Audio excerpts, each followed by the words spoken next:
dia, coleguinhas. Eu sou o professor Carlos Humberto. Fiquei muito feliz em receber o convite para trabalhar com vocês. Estou substituindo agora, vou ser o novo professor de vocês, substituindo a professora Ieda, né? Eu sei que a Ieda foi uma professora muito competente, né, com vocês e tudo, e eu quero continuar fazendo um trabalho também da mesma forma, tá bom? Quero contribuir para essa nova formação de vocês. Vocês estão no 9º ano, vai passar para o ensino médio, né? E eu quero contribuir com isso, tá bom? Sejam bem-vindos e nós vamos começar a nossa aula de hoje.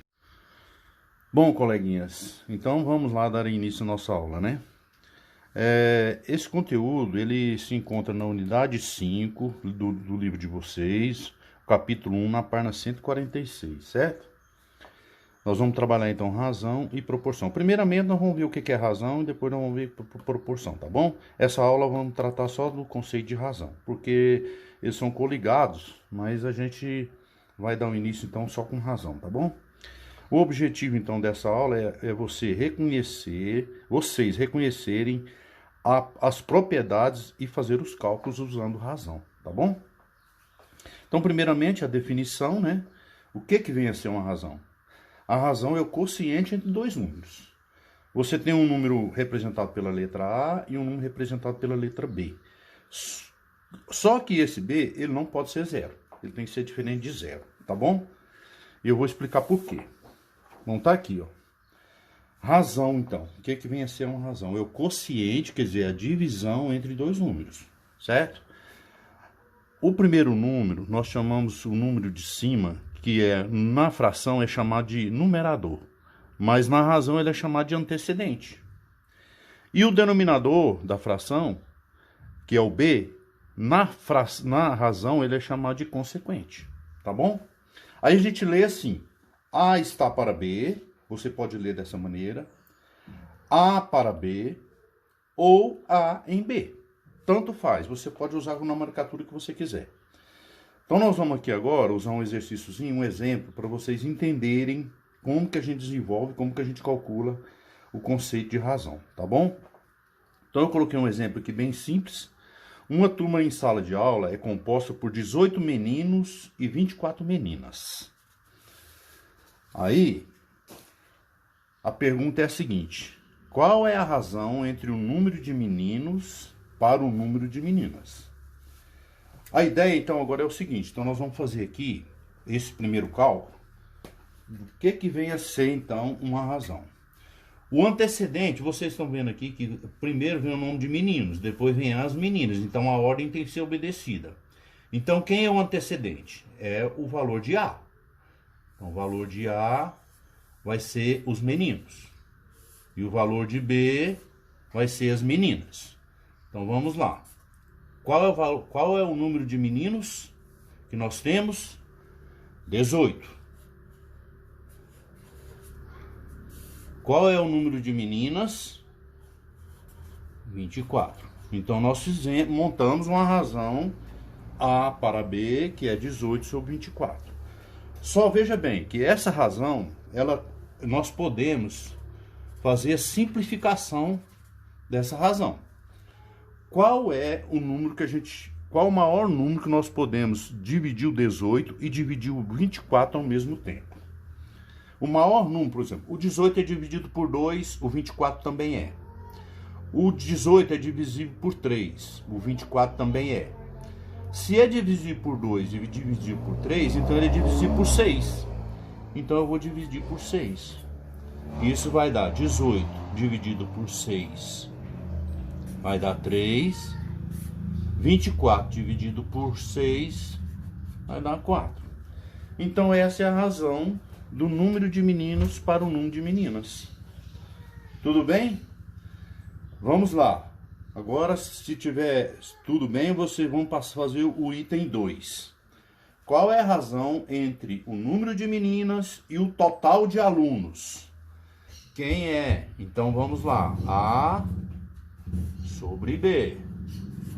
Quem é o número de meninas? 24. qual é o total de alunos. Aí agora nós vamos ter que ver, o total de alunos não é 18 meninas e 24 meninas. Isso vai dar 42 total de alunos. Agora, nós vamos ter que fazer aquela simplificação. Qual é o maior número, então, que divide o 24 e divide o 42? Qual vocês acham? Então, 24. Vamos dividir. Vou dividir por 2 para vocês já entenderem o que eu fiz, né? Vamos dividir por 2 primeiro. Por 2 vai dar 12. Por 2 vai dar 21. Mas isso aqui ainda dá para dividir por 3. Por 3 e por 3. Isso vai dar 4 sobre 7. Então, a razão entre o número de meninas e o total de alunos é 4 sobre 7. Tudo bem? Exemplo 2. Em um jogo de basquete, ocorreu um total de 40 arremessos convertidos em cesta, em um total de 90 arremessos na partida. Então, a pergunta no número 1. Qual é a razão entre o número de acertos e o total de arremessos na forma decimal e fracionária?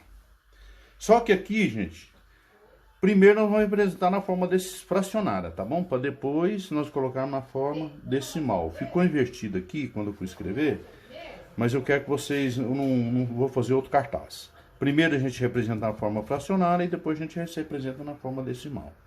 Então vamos lá, é o número de acertos, dos arremessos, acertos, e o total de arremessos.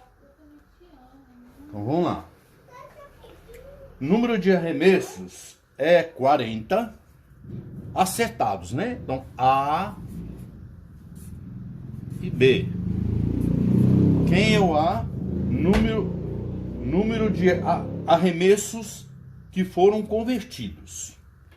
São 40. Total de arremessos, 90. Vamos simplificar. Qual é o número maior que vocês acham que divide o 40 e divide o 90?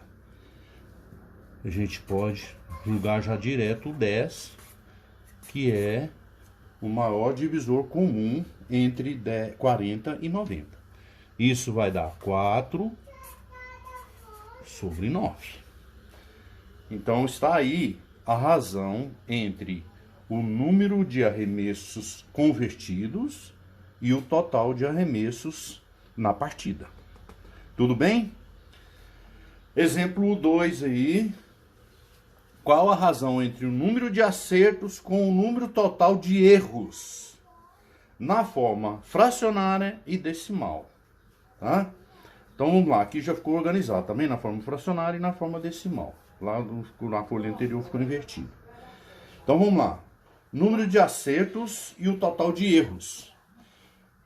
Razão entre A e B, antecedente, consequente. Quem é o antecedente? 40. Agora, vocês vão ter que prestar atenção no seguinte. Qual foi o total de arremesso na partida? Foi 90. E acertou 40, então o número de erros é 50. Então, 90 menos 40, aqui vai ser 50. Fazendo a simplificação, qual o maior número que divide o 40 e o 50? Também vai ser o 10. Isso vai dar 4 sobre 5. Isso, então, na forma fracionária. Agora, nós vamos ter que fazer na forma decimal. Como que eu vou representar o 4/5 na forma decimal? Eu vou pegar o 4 e dividir por 5. Então, eu vou virar a folha aqui e a gente vai fazer esse cálculo. 4 dividido por 5. Vamos lá, galera. É o seguinte. o 5 é maior que o 4, então eu vou acrescentar um 0 aqui, um 0 e uma vírgula aqui. Agora, quantas vezes o 5 cabe no 40? Para a gente fazer esse cálculo aí, vocês vão pensar, vai ser 8, né? Porque 8 vezes 5 é 40. Então, aqui vai dar 40 e o resultado aqui vai dar 0. Então, essa é a nossa forma fracionária aqui, decimal, vai ser igual a 0,8. Tudo bem? Então esse aqui eu queria que vocês dessem uma olhadinha. Eu vou deixar algumas atividades para vocês tentar fazer. E na próxima aula a gente já dá continuidade com os conceitos de razão envolvendo também proporção. Tudo bem? Tenham um bom dia e bons estudos aí para vocês.